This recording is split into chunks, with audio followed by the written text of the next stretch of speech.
So Ryan Garcia throws Zab Judah under the bus by basically saying that and I'll say read it out verbatim. So Scooter, the one that gave me supplements that were tainted, was the guy who was a strength and conditioner for Zab Judah, and he knew he was helping me lose weight the last day, and that's how they all of a sudden knew I was going to test positive. So sick and sad. Um, so now then Zab Judah says in 1998, me and Scooter won the junior welterweight championship. We never failed a drug test ever. At Ryan Garcia 6 times undisputed. I guess he's saying, uh, man, this is pretty crazy. Ryan Garcia is throwing everybody under the bus. He's not really giving anybody a fair shake. He's not really giving everybody a chance. Right now, it's everybody else and not him. And I've been trying to tell people for years that this guy's not gonna let up, bro. Like, and a lot of people's giving them chances, and they want to get content off of it. It's all fun and games until you become the content.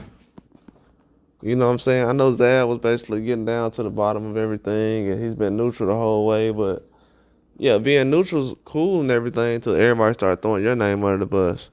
And then you see what Ryan Garcia doing. He has no respect for Devin Haney or Zab Judah or Scooter or anybody in the boxing game. You know what I'm saying? Then you have guys like Oscar coming out talking about how people are pathetic and they're whining and nobody will forget the butt whipping they got and everything else. And it's just sad, bro. You know what I'm saying? Like, maybe Danny White was right about Oscar De La Hoya. Like, maybe he is a piece of crap. Maybe he is trash. You know what I'm saying? Maybe he is bad for the sport. I mean, I was kind of on Oscar's side, even with Oscar's bad history and everything. I was on his side most of the time as far as, okay, they can settle it like men, He's a man and De La Hoya's a man, so him and Danny White can settle it outside and between each other. But from what I'm seeing right now, there's no way you can settle things with a guy like this. And with him, and I know he's supposed to ride with Ryan Garcia, that's his guy and everything. But it takes two to make everything happen. Like, to be honest with you, Ryan Garcia wasn't gonna have another big fight with anybody else besides Devin Haney. I feel like Devin Haney, and this is being real, should have never gotten in the ring with Ryan Garcia in the first place. When that Floyd situation happened, and this is everything. I promise, I'm not just saying this. When the Floyd Mayweather situation happened and he got in the middle of it, and Ryan was like, "No, I'm not going through with the fight," and I went on the run with Floyd and everything else. Should have left everything alone right there. The dude he wasn't sure of himself.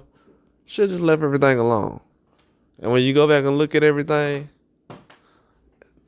should have left everything alone. You know what I'm saying? Just keeping it real. Doing business with him now and in the future is a horrible idea. A lot of fans, they want to say, oh yeah, the rematch, will Devin Haney do the rematch? The only reason they want to see a rematch is because they know none of these other guys are going to make a big fight. Canelo ain't in a rush to make a big fight. None of these other guys, they talking about the pace of boxing. They're not in a rush to make a big fight, so that's why they're trying to rely on the Devin Haney and Ryan Garcia rematch, a fight they didn't want to see in the first place, a fight they're saying that doesn't sell, the pay-per-views were low, blah, blah, blah. It involves a quitter and a whiny little B, like everybody said, oh, he's a whiny little B. He's a whiny little B, you know what I'm saying? He's whiny. But you still want to see a rematch, though. You know what I'm saying? So a lot of these fans are cowards. That's why a lot of people are going to MMA. And that's why MMA is popular in America. That's why it's on every Saturday, just like with boxing. And they're not losing any money. And they won't lose any money. And they're getting bigger and bigger and bigger. And the boxing events started getting put on. Most of these people don't pay for fights. They don't pay to go. They don't support. They don't buy pay-per-views. When their favorite fighters fight, they're not on pay-per-view. Most of these guys aren't on pay-per-view. that's on pound for pound. So it is what it is. Some of these guys just had their first pay-per-view. So let's be real. But we're gonna see, man. Overall, a lot of this stuff is getting exposed, man. People just protecting just the evilness behind boxing. None of this stuff is gonna help boxing go forward. It's only helping it go backwards. And I like it because we get to expose all these clowns that been hiding in the bushes all these times, trying to hide behind, oh, I just don't like this fighter because of this reason. A lot of these guys have been waving flags and playing sides and, oh, this is my countrymen and everything else. Like, if we want to support our own like everybody else is doing, then it will get out of hand in boxing. Because we're the only people that's being fair right now.